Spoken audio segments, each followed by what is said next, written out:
שלום לכולם, ותודה שהצטרפתם לתוכנית שלי.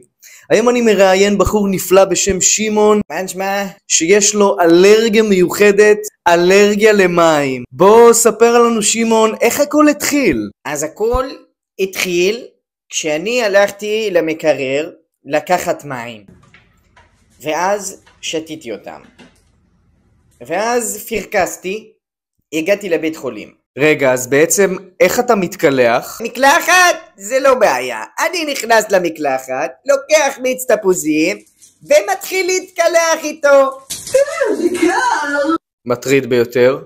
ואם יש גשם בחוץ, אז מה קורה? אף פעם אני לא יוצא בלי מטריה מהבית, אני תמיד יוצא עם מטריה. אם אתה רואה עכשיו סרט ואתה מאוד מתרגש ורוצה לבכות, כי הדמעות הם גם מים, אני מחזיק את הדמעות ככה למעלה, כדי שלא, אתה יודע, שלא יהיה בלגן. ואם אתה רוצה נגיד להתאמן, לעשות ספורט, אז אתה מזיע, אז הזיעה היא גם מים. אני משתדל לא להתאמן, אתה רואה את הכרס, אבל אם אני חייב, אז אני פותח את המקרר, אני מתאמן ליד המקרר, כדי שלא יהיה לי זיעה, אתה מבין? ואיך אתה מצחצח שיניים? אני יכול להשתמש נגיד בקולה, או אם נשאר לי מיץ מהמקלחת, אני יכול להשתמש גם בו.